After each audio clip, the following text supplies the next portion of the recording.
I'm Martin MacDonald, and this is SEO in 2023.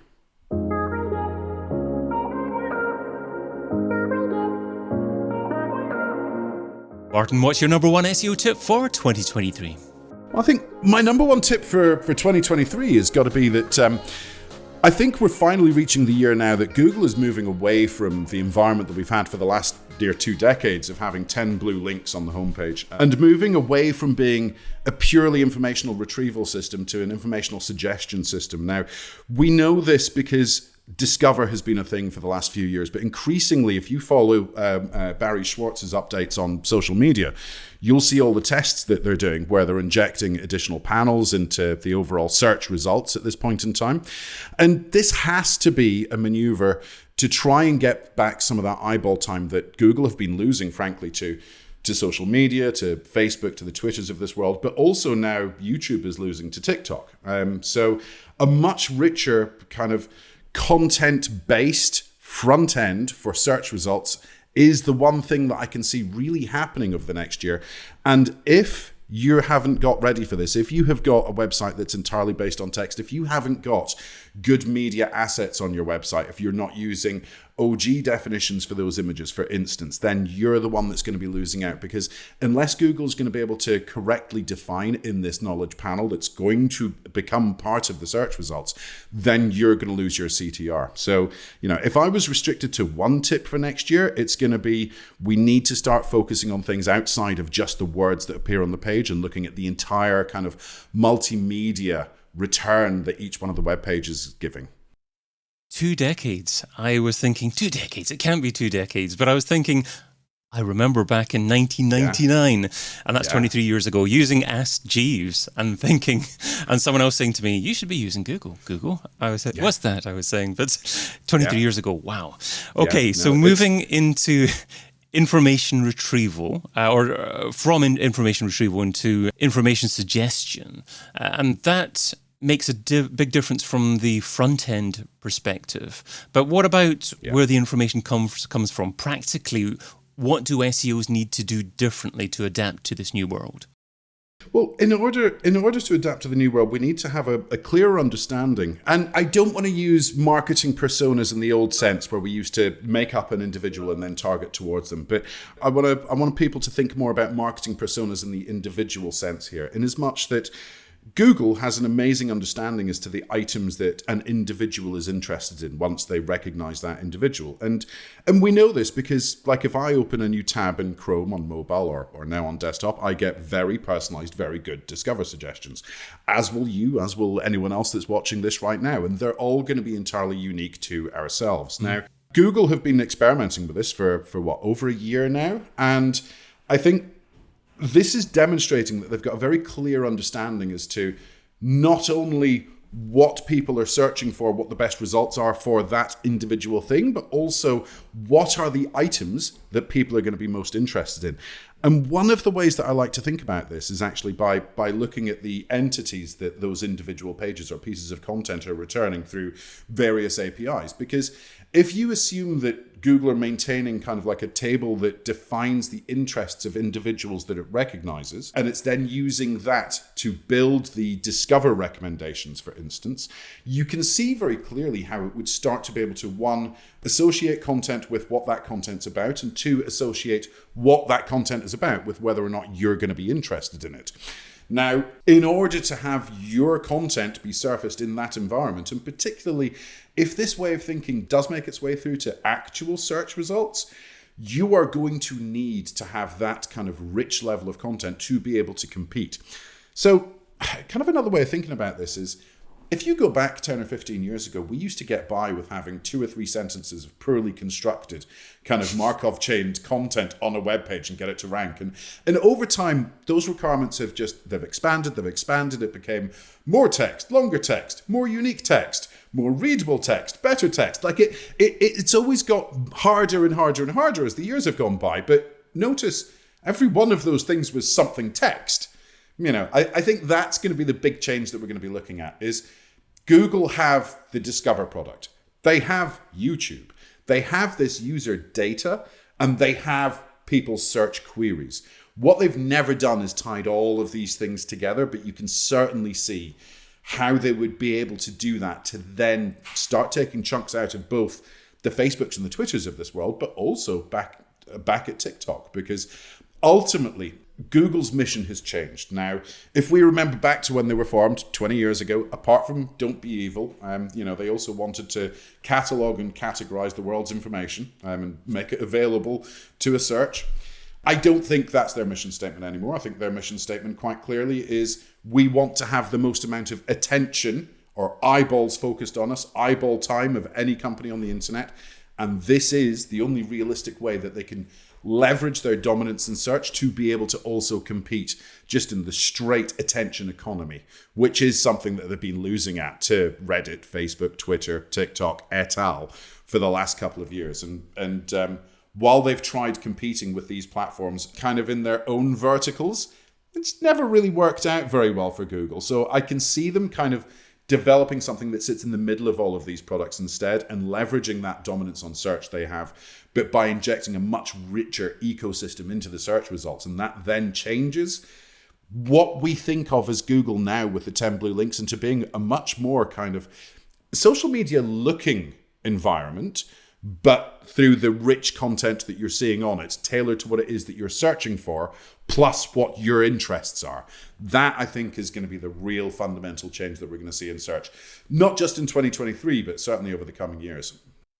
So among your interesting thoughts there, you mentioned the word entity, and you mentioned that is part of the picture, at least, of demonstrating that you are relevant towards the individual and relevant at that moment in time, and hence your content should be surfaced. How do you actually define your relevance to that entity? Is it about schema? Is it about building the authority of your website within a certain niche? Are there other areas that we have to look into as well? Well, it is about schema. It is about building authority, because those things are not going to go away. Schema allows Google to have a much quicker and easier understanding as to the content that's on the web page. The authority is, something that ultimately I don't ever see going away from a ranking perspective, like a straight the order that these things appear in perspective. But if you look at any of the NLP APIs, and there's a fantastic SEO tool provider out there that are specializing in this right now, but there's also other APIs that are available. You pass content through those, and basically it returns back to you its recognized entities. And those entities are things that it recognizes on that page. Where this becomes very interesting, though, is if you analyze the entities that appear on each one of the pages in a set of search results, for instance, you can very quickly start seeing, oh, hey, these pages in 7th, 8th, and 9th don't happen to have information about this particular thing, but the pages in 1st through 6th happen too. We conducted some experiments in 2021 and earlier in 2022 where we used this method to plug the gap in actual content that was on a couple of e-commerce sites by making sure that all of the relevant pages had the information that Google may have been expecting to see for one of the top results. Now, our testing on this was extremely positive. There were certain things that were highlighted that simply you wouldn't have noticed had you not been able to accumulate this data for an entire SERP set. For instance, as we were looking at, and this was on a luxury goods e-commerce company, there was a specific individual that was mentioned in the top 3 or 4. Because this individual was relevant to the history of this product, that was mentioned in the top 3 or 4 results. We passed this on to the client. They refactored and rebuilt their content in such a way that it also included information about the history of that product. And that content enrichment certainly helped improve their overall search rankings. Now, is that because they included entities that Google were expecting, or is it because they had simply enriched their content? Unless you're testing hundreds of thousands of these at a time, it's hard to make a scientific judgment on that. However, I can say from the hundreds that we have done that it has certainly appeared to have a very strong impact. The tracking and the understanding of this data at scale is also something that I see as being a big competitive advantage in 2023 moving forward. So it is something that I think people should be more concerned about than they currently are moving forward. If you're contributing to the enriched SERP more than your competitor, how do you measure the positive impact that actually has? But it's a great question. It's going to depend exactly on what the actual SERP looks like. Now, In my mind, and in my mind here, I listen, this is entirely a myopic view because I have spent 20 years looking at 10 blue links on a page, or increasingly, 7 blue links plus 55 ad spots. But let's ignore that for a second. So I'm envisaging this as being roughly 10 kind of information cards in the same way that we have with Discover, where you're going to fundamentally have ranking as well. And your inclusion in these cards is either going to be based on you having rich media to put in them, or simply you'll have a card that will have a meta title and a meta description in the same way that we do at the moment. But then if everyone else on the page has got a video embedded or images embedded within their listing, then they're going to get the CTR and you're not. So the answer to the question might simply be that we're going to track it based on overall ranking positions. But again, that's my myopic view of having sequential links on a page. The reality is we may end up having kind of like some kind of tessellation of results. There's no, who's to say at this point in time what the ultimate UI will be? And that UI is fundamentally what's actually going to drive reporting of it and the overall targets that we put on it. So, in the environment that we're just having a straight ordered list, I don't think things will change that much as far as the reporting is concerned. But it's entirely possible that we move away from that model entirely, and that would be a very interesting shake-up because let's not forget, for 2 decades now, it hasn't really changed that much. We're still typing in a query into a form on a page and then getting X amount of results back and clicking on one of them. I mean, I think we're probably overdue a significant technological update to the way that, not necessarily that search works, but the way that we interact with search. Wow. Maybe let's park that discussion for a more comprehensive webinar in the future. Yeah. Just diving briefly into the accumulation of data, another phrase that you also mentioned as well. Now, something you've mentioned previously is Google's data obfuscation. So what do you mean by that, and how can SEOs get around it? Well, if we go back and let's have another trip down history lane, for those of us that are old enough to remember when Google Analytics actually had keywords in the landing page report. That was fantastic. You could tell which keyword had actually triggered a conversion. Google took that away in, 2012, 2010? Like it was a long time ago now. I mean, I'm sure many people that are working in SEO do not remember / had no idea that we used to have access to this data. And it was only 5% taken away to begin with, then only 10%, and then surely no more after that. Exactly. And why did they do that? For privacy. But yet we still managed to receive it in other, in Google Search Console or whatever. And fundamentally, that has always been available, asterisk, and I'll come back to that, for paid search. But it's very clear to see with 2 things. On organic search, the personalized queries that Google is not telling us about, or the privacy queries, the PII queries, that Google is not telling us about through Google Search Console, have as a ratio been increasing. Slowly, but they have been increasing over the last couple of years. Now, a couple of people have done some work this year specifically into how many queries were reported as specific line items in Google Search Console versus what the total amount of organic search traffic was that was reported at the site level for that site. And using that to then determine how much of the traffic came from keywords that didn't appear in the in the list of the keyword table. Now, it's not a perfect approach by all means, because we don't know whether or not there's individual pieces of data missing for the keywords that were there, or there's just whole keywords that are missing. So it's impossible to make that evaluation. But the data that we can see, which isn't great, and I have a ton of this data from enterprise clients as well, is that ratio is increasing slowly.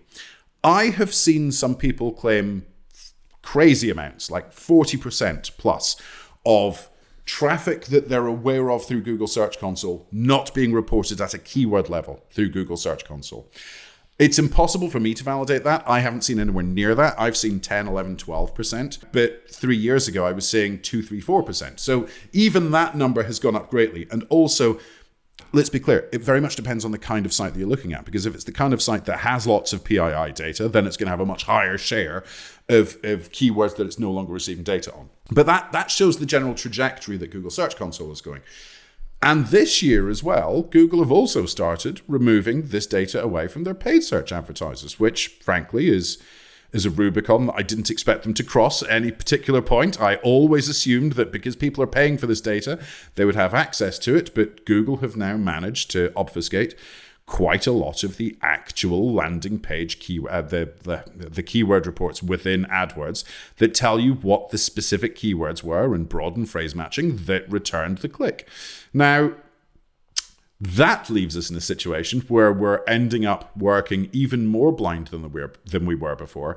So it becomes really incumbent on us to start building our own data sets and to start building those as early as possible. Because like a good part of the data that you need to build this comes from Search Console, for instance. You know, the third-party indices that are out there at the moment are all very good at what they do, but they're useless for really telling you every keyword that's important to your site. So people really need to start cataloging this today. There's plenty of tools out there that do it at this point in time, but basically start backing up and cataloging 100% of your Google Search Console data today. If that's the one thing you take away from this, then that would be my favorite, is just start doing it, because in 2 years or 3 years or 5 years, it will be far more important than you would ever imagine it is right now. Well, wonderful advice, and certainly another topic that we need to be having in a longer form, perhaps on a future Majestic webinar. Martin, you've shared what SEOs should be talking about in 2023. So now let's talk about what SEOs shouldn't be doing. So what's something that's seductive in terms of time, but ultimately counterproductive? Something that SEOs shouldn't be doing in 2023. Okay, so I will caveat this by saying I used to do this, right? We all used to do this, but the algorithm update chasers of the SEO world are akin to the ambulance chasers in the legal world. I think that as an industry, we spend infinitely too long at this point in time trying to analyze what the hell happened in the last Google update. Like, really. Now, again, ancient history. I'm still waiting for my page rank bar to update in my browser. I don't know why. It's been like that for years, hasn't it? Like my little green bar has got stuck halfway there. But like ancient history, this used to happen once a month. And it was really fun and exciting.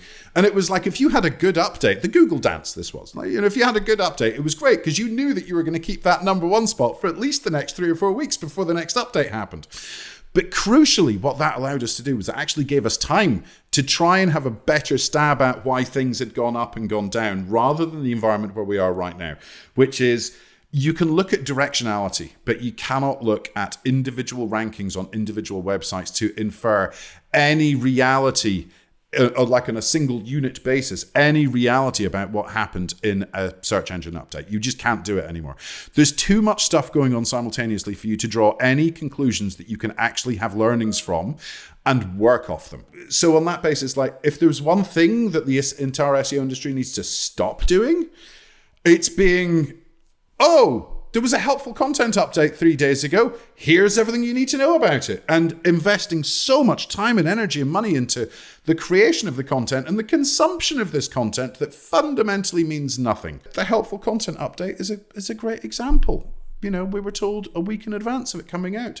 The entire industry spent the entire week talking about nothing else. The update apparently was rolling out for 10 or 12 or 14 days. Everyone was commentating as to how big it was going to be. Nothing. No one really saw anything. There was a core update 10 days later, and basically everyone saw big changes from the core update. Now, was it because of the core update? Was it because of the helpful content update? Was it because of anything else that could have happened in the meantime? There is no way for us to know, and any amount of time that we spend kind of exalting the reasons why something has happened are entirely wasted time, when you could have been spending that time ultimately doing what it is that will result in longer term better rankings, which is, from day one, Google have always had the same objective in mind for the search results, and that's simply make them better. The answer has always been make your website better and you will have more traffic. Make the content better. Make it easier for Google to crawl. Make it easier for Google to understand. So those three things encapsulate top-end content production. They encapsulate technical SEO. They encapsulate internal linking. They encapsulate entities. Like there's a million things that go into those three little bullet points.